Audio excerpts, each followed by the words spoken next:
గౌరవ ముఖ్యమంత్రి గారు. స్పీకర్ సార్, గౌరవ సభ్యులు 2009, 2014, 2018, 2023 4 సార్లు శాసనసభ్యుడిగా ఎన్నికైన వ్యక్తిగానే కాకుండా కరీంనగర్ లోకల్ బాడీస్లో మున్సిపల్ కార్పొరేటర్గా కూడా వర్క్ పనిచేసి స్థానిక సంస్థలు ఏ విధంగా పనిచేస్తాయి, రిజర్వేషన్లు ఏ విధంగా ఇస్తారు, రిజర్వేషన్లు ఇవ్వాలంటే తీసుకోవాల్సిన నిర్ణయాలు, సేకరించాల్సిన సమాచారం పట్ల బీసీ మంత్రిగా కూడా వారు పనిచేసి వారికి సంపూర్ణమైన అవగాహన ఉన్నదని నేను భావిస్తున్నా. నేను అవగాహన లేదని నేను అనడం లేదు. కానీ ఈ సభను వేదికగా మార్చుకొని తప్పుడు సమాచారాన్ని బలహీన వర్గాలకు అనుమానం కలిగించే విధంగా, తెలంగాణ సమాజంలో అపోహలు సృష్టించే విధంగా వాళ్ళ పార్టీ ఆదేశాల మేరకు వారు ఏమన్నా మాట్లాడుతున్నారేమో నాకు తెలీదు. మొట్టమొదట ఈ మొత్తం వివరాలను సేకరించడానికి సంబంధించి బీసీ కమిషన్కి ప్రభుత్వము ఇవ్వడం జరిగింది. ఆ తర్వాత ఆర్ కృష్ణయ్య గారు రాజ్యసభ సభ్యులు రిట్ పిటిషన్ నెంబర్ 30381 ఆఫ్ 2024 వారు హైకోర్టులో ఒక రిట్ పిటిషన్ ఫైల్ చేసి ఇది బీసీ కమిషన్ ద్వారా కాదు, డెడికేటెడ్ కమిషన్ ద్వారా ఈ సమాచార సేకరణ మొత్తం జరగాలి, ట్రిపుల్ టెస్ట్ బాధ్యతలను అప్పగించేందుకు డెడికేటెడ్ కమిషన్ వేయండి అని చెప్పి ఆర్ కృష్ణయ్య గారు హైకోర్టుకు వెళ్ళడం జరిగింది అధ్యక్ష. వారి పిటిషన్ బేసిస్ మీద హైకోర్ట్ ఆఫ్ తెలంగాణ రాష్ట్ర ప్రభుత్వానికి ఆదేశాలు జారీ చేసింది. ఇది ఆ కాపీ అధ్యక్ష. దాని ప్రకారము 24 అవర్స్ తిరిగే లోపలనే హైకోర్టు ఆదేశాలు ఇచ్చిన మరుక్షణం తెలంగాణ రాష్ట్ర ప్రభుత్వం చిత్తశుద్ధితో బలహీన వర్గాలకు ఎన్నికల సమయంలో ఇచ్చిన మాట నిలబెట్టుకోవాలి, 42% రిజర్వేషన్లు ఇవ్వాలి, 600 అయినా అక్కడు సూర్యుడు ఇక్కడ మొలిసినా ఇచ్చిన మాట నిలబెట్టుకోవాలని వారు ప్రాతినిధ్యం వహిస్తున్న గడ్డ మీద నుంచి 2004న శ్రీమతి సోనియా గాంధీ గారు తెలంగాణ ప్రజల యొక్క ఆకాంక్ష నెరవేరుస్తా అని చెప్పి ఎన్ని ఒడిదుడుకులు వచ్చినా, ఎన్ని అడ్డంకులు చేసినా, ఎంతమంది కుట్రలు పన్నినా, ఆంధ్రప్రదేశ్లో పార్టీ పూర్తిగా తుడిచిపెట్టకపోయినా, కేంద్రంలో అధికారం కోల్పోయినా, తెలంగాణలో రాజకీయ ఒడిదుడుకులను ఎదుర్కొన్న ఇచ్చిన మాట నిలబెట్టుకోవడం కోసం శ్రీమతి సోనియా గాంధీ గారు ఒక సాహసోపేతమైన నిర్ణయం తీసుకొని తెలంగాణ రాష్ట్రం ఇచ్చిన పార్టీ కాంగ్రెస్ పార్టీ అధ్యక్ష. అట్లాంటి కాంగ్రెస్ పార్టీ నాయకుడు రాహుల్ గాంధీ గారు ఈ 42% బీసీలకు, బలహీన వర్గాలకు భారత్ జోడో యాత్ర సందర్భంగా ఇచ్చిన మాటను అమలు చేయడానికి చిత్తశుద్ధితో అన్ని రకాల ప్రయత్నాలు చేసి ఎక్కడ కూడా వారే చెప్పారు. గతంలో బీహార్లో చేస్తే అడ్డంకులు వచ్చినాయి, రాజస్థాన్లో చేస్తే అడ్డంకులు వచ్చినాయి, ఇతర రాష్ట్రాలలో చేస్తే అడ్డంకులు వచ్చినాయి. ఆ విధమైన అడ్డంకులు తెలంగాణ రాష్ట్రంలో రాకూడదు, బలహీన వర్గాలకు మేలు జరగాలి అన్న ఆలోచనతోటి అధికారుల కమిటీని, కమిషన్ని, మంత్రులను కూడా ఆయా రాష్ట్రాలకు పంపించి అక్కడ మొత్తం సమాచారాన్ని సేకరించి అక్కడ చట్టపరంగా, న్యాయపరంగా ఎదుర్కొన్న సమస్యలను అన్నిటిని కూడా క్షుణ్ణంగా పరిశీలించి ఆ తర్వాత డెడికేటెడ్ కమిషన్ అపాయింట్ చేయడం జరిగింది అధ్యక్ష. ఈ మొత్తం ప్రక్రియ ఫిబ్రవరి 4, 2024 నాడు మొదలుపెట్టి ఫిబ్రవరి 4, 2025 సరిగ్గా 365 రోజులు తిరిగే లోపల పకడ్బందీ చట్టాన్ని చేసి ఈరోజు తెలంగాణ రాష్ట్రంలో బలహీన వర్గాలకు స్థానిక సంస్థల పంచాయతీరాజ్లో, స్థానిక సంస్థలు మున్సిపాలిటీస్లో 42% రిజర్వేషన్లు ఇవ్వాలని చిత్తశుద్ధితో మేము ముందుకు వెళ్ళినాం అధ్యక్ష.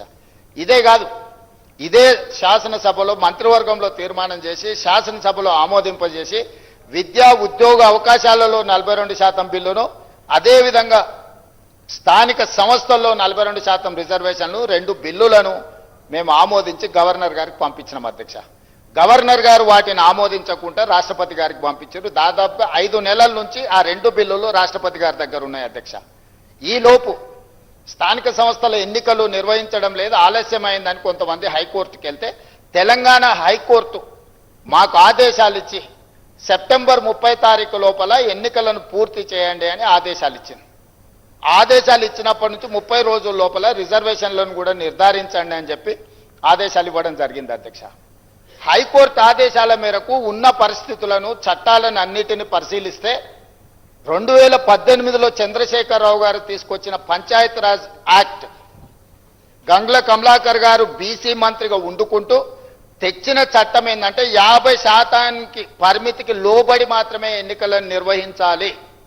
50% రిజర్వేషన్ల పరిమితికి లోబడి పంచాయతీరాజ్లో కానీ 2019లో తెచ్చిన మున్సిపల్ యాక్ట్ ప్రకారం కానీ 50% పరిమితికి లోబడి రిజర్వేషన్లు ఇవ్వాలని చట్టాలను తీసుకొచ్చింది. ఒకటి గంగ్ల కమలాకర్ గారు, రెండో మున్సిపల్ చట్టం తీసుకొచ్చింది వారి యజమాని. ఈ రెండు చట్టాలు గుదిబండగా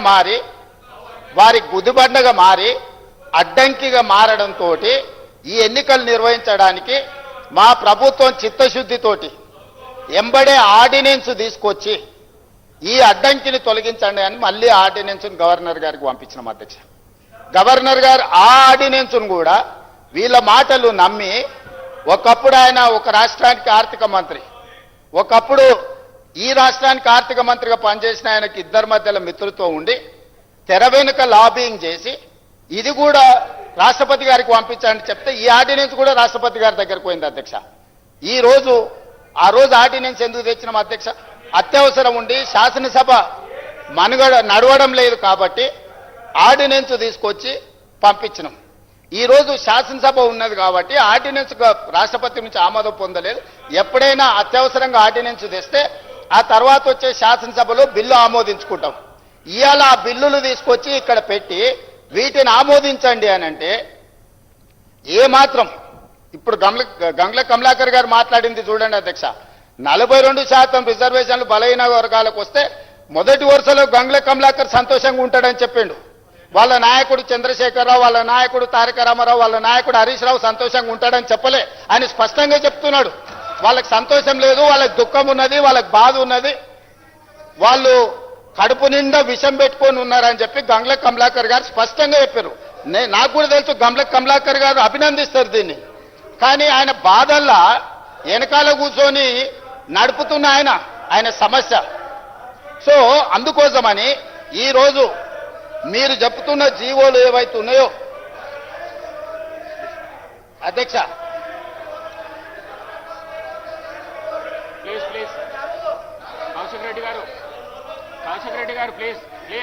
అధ్యక్ష బీసీ కమిషన్ కి ఇచ్చిన జీవో అయినా లేకపోతే డెడికేటెడ్ కమిషన్ కు ఇచ్చిన జీవో అయినా బలహీన వర్గాలకు 42% రిజర్వేషన్లు ఇవ్వాలన్నదే ఈ ప్రభుత్వం యొక్క ఆకాంక్ష, చిత్తశుద్ధి అధ్యక్ష. అందుకోసమని ఇప్పటి వరకు కలిసి రాలే. అదేవిధంగా గంగ్ల కమలాకర్ గారు ఇంకొక మాట అన్నారు, ఢిల్లీకి అఖిలపక్షాన్ని తీసుకెళ్తా అన్నారు, మీరు అఖిలపక్షాన్ని తీసుకెళ్లలేదని.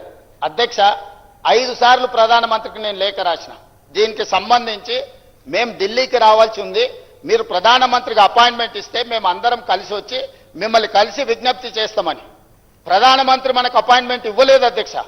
ప్రధానమంత్రి అపాయింట్మెంట్ ఇవ్వకపోతే పార్లమెంటు జరిగేటప్పుడు ప్రధానమంత్రిని కేంద్ర ప్రభుత్వం మీద ఒత్తిడి తీసుకురావడానికి జంతర్ మంతర్లో మేము దీక్ష పెడితే, జంతర్ మంతర్లో ధర్నా చేస్తే దాదాపుగా 100 మంది పార్లమెంట్ సభ్యులు ఇతర రాష్ట్రాలకు సంబంధించిన వాళ్ళు వచ్చి తెలంగాణ బీసీ రిజర్వేషన్ 42కు మద్దతు పలికినరు.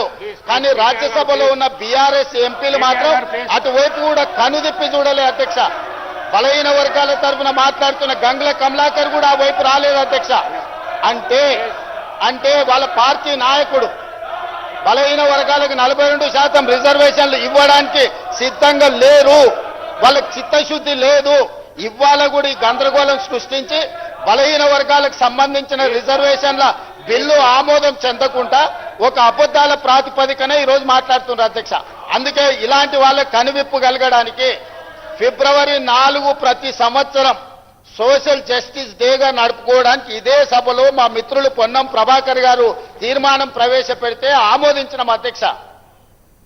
ప్రతి సంవత్సరము బలహీన వర్గాలకు న్యాయం చేసినందుకు బలహీన వర్గాల ఆత్మగౌరవాన్ని పెంచడానికి ఫిబ్రవరి 4 తారీఖును సోషల్ జస్టిస్ డే కింద జరుపుకోవాలని నిర్ణయించిందే ఈ ప్రభుత్వం. మిత్రుడు పొన్నం ప్రభాకర్ గారు మంత్రి గారు ప్రవేశపెట్టిన తీర్మానం అధ్యక్ష.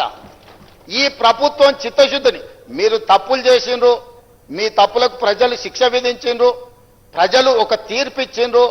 ప్రజలు ఇచ్చిన తీర్పు మేరకు ప్రజాప్రభుత్వం ఏర్పడ్డది. ఈ ప్రజాప్రభుత్వం ప్రజలకిచ్చిన మాట ప్రకారం వాటిని అమలు చేస్తుంది. అమలు చేయడానికి మీరు సహకరించండి. ఒకవేళ మీరు సహకరించము, మీ బుద్ధే మారలేదంటే మళ్ళీ ప్రజలు మళ్ళొక తీర్పు ఇస్తారు. ఆ హోదా కూడా మిగలదు చివరికి.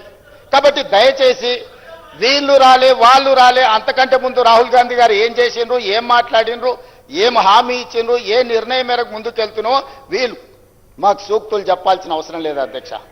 వాళ్ళ నాయకుడు మొదట సభలో వచ్చి కూర్చోమనుండ్రు అధ్యక్ష. రాహుల్ గాంధీ వచ్చిండా లేదా, రాహుల్ గాంధీ ఆదేశం లేకుండా రేవంత్ రెడ్డి గారు ఇక్కడ ఈ నిర్ణయాలన్నీ చేస్తాడా అధ్యక్ష? ఇంత ఇంపార్టెంట్ చర్చ జరుగుతుంటే బలహీన వర్గాలకు న్యాయం చెయ్యాలని 100 సంవత్సరాల నుంచి జరగని కులగణన తెలంగాణ రాష్ట్ర ప్రభుత్వం చేసినందుకు ఏది ఏమైనా రాజకీయాలను పక్కన పెట్టి ప్రధాన ప్రతిపక్ష నాయకుడు చంద్రశేఖరరావు గారు వచ్చి ఒక మంచి మాట, అయ్యా మేం చేయలేని పని ప్రజాప్రభుత్వం కాంగ్రెస్ పార్టీ చేసింది, నేను అభినందిస్తున్నా అంటే వారి పెద్దరికం పెరిగి ఉండేది కదా అధ్యక్ష. వారేమో రారు, ఇక వచ్చిన ఆయననేమో గిట్లున్నాడు, ఎట్లున్నాడో మీకే కనిపిస్తుంది ఆ పైనుంచి. ఇట్లాంటి వాళ్ళందరినీ ఇందులోకి దోలి తాను చెడ్డ కోతి అంట వనమల్ల చేర్చిందంట. అట్లనే ఉంది ఈ వ్యవహారం. కాబట్టి ఇప్పటికైనా మిత్రులు గంగుల కమలాకర్ గారికి నా సూచన, ఈ ఒక్క విషయంలోనన్నా వాళ్ళ ఒత్తిడికి లొంగకు. ఏమైనా మంచి షెడ్ ఉంటే నేను చూసుకుంటా, నువ్వేం వాళ్ళకి భయపడకు మిత్రమా. మంచి షెడ్ ఏమన్నా ఉంటే నేనున్నా, మనం పాత మిత్రులమే కదా, నీకు తెలియందేముంది. వాళ్ళ ఒత్తిడికి లొంగకు, వాళ్ళకి ఇష్టం లేదు.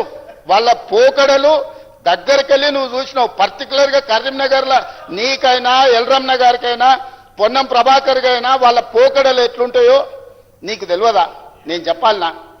కాబట్టి దయచేసి నాకు చాలా మంచిగా తెలుసు కాబట్టే ఇక్కడికి వచ్చిన, లేకపోతే ఎట్లా వస్తాను నేను? నాకు చాలా బాగా తెలుసు కాబట్టే కరుగాల్చి వాత పెట్టి ఇక్కడ వచ్చి కూర్చున్నా. ఇక నా గురించి కాదు చర్చ. దయచేసి నేను అందరికీ నా విజ్ఞప్తి ఒకటే, ఇదొక మంచి ఉద్దేశంతో తీసుకొచ్చిన బిల్లులు. అందుకోసమని రాజకీయ వివాదాలకు తావు లేకుండా, మీరు ఆరోపణలు చేయకుండా మీరు సూచన చేయండి. తప్పకుండా ఆయన అధ్యక్ష అధ్యక్ష ఆ వెనకాల గట్టిగా అరిసేట ఆయన కూడా ఆయనే అధ్యక్ష, ఆసోపతే. అందుకే ఆయనకి ఇష్టం లేదు, ఆయన కూడా అందుకే అట్లా అరుస్తున్నాడు అధ్యక్ష. కాబట్టి అధ్యక్ష అది కల్వకుంట్ల కాదు అధ్యక్ష, కల్వకుండా ఉంచడం అన్నమాట. ఎవ్వరు కల్వకుండా ఉండాలి. బీసీలు ఓసీలు కలవద్దు, ఎస్సీలు ఎస్టీలు కలవద్దు, మైనారిటీలు హిందువులు కలవద్దు.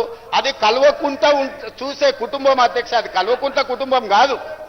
కాబట్టి ఇప్పటికైనా ఈ బిల్లును చర్చ లేకుండా మన సభ అంతా ఏకగ్రీవంగా ఆమోదించి చేస్తే కేంద్ర ప్రభుత్వం మీద ఒత్తిడి తీసుకురావడానికి ఉంటుంది. మేము ధర్నా చేసినప్పుడు రాలేదు, మాకెట్లాగూ మోడీ గారు ఈ విషయంలో అపాయింట్మెంట్ ఇవ్వలే. మిత్రులు పాయల శంకర్కి ఢిల్లీలో మంచి ఇన్ఫ్లుయెన్స్ ఉంది, మోడీ గారు అపాయింట్మెంట్ ఇప్పిస్తే మనందరం కలిసి వెళ్ళి రాష్ట్రపతి గారి దగ్గర పెండింగ్ ఉన్న విద్యా ఉద్యోగ అవకాశాలకు సంబంధించిన బిల్లు, అదేవిధంగా రాజకీయ స్థానిక సంస్థలలో రాజకీయ రిజర్వేషన్ల బిల్లు, ఇప్పుడు చంద్రశేఖరరావు గారు 50% నియంత్రించుకుంటూ ఏదైతే తెచ్చిండో వారు తెచ్చిన బిల్లు వల్ల పంచాయతీ రాజులో ఎస్సీ ఎస్టీల రిజర్వేషన్లు తీస్తే ఆల్మోస్ట్ 27% పోతాయి అధ్యక్ష. ఇక 23% బీసీలకు వచ్చినాయి. అదేవిధంగా మున్సిపాలిటీస్లో కూడా ఆ రిజర్వేషన్లు తీసేస్తే దాదాపుగా 31% బీసీలకు వస్తున్నాయి అధ్యక్ష మున్సిపాలిటీస్లలో. కాబట్టి ఈరోజు గుదిగ బండగా మారిందే 2018లో టీఆర్ఎస్ పార్టీ తీసుకొచ్చిన 50% పరిమితి చేసిన రిజర్వేషన్ల చట్టమే ఈరోజు గుదిబండగా మారింది స్థానిక సంస్థలలో. అదేవిధంగా మున్సిపాలిటీస్లో కూడా ఆ నిబంధననే మనకు అడ్డంకిగా మారింది. ఈ మూడవ మున్సిపల్ ఇప్పుడు పెట్టిన సవరించిన బిల్లులు కూడా ఆమోదిస్తే ఆ 50% అడ్డంకి తొలగిపోతే భవిష్యత్ కార్యాచరణ మొత్తం పకడ్బందీగా చేస్తాం అధ్యక్ష. నేను మళ్ళొకసారి మిత్రుడికి నేను మాట ఇస్తున్నా సభా నాయకుడిగా, చిత్తశుద్ధితోని దీన్ని అమలు చేసుకుందాం.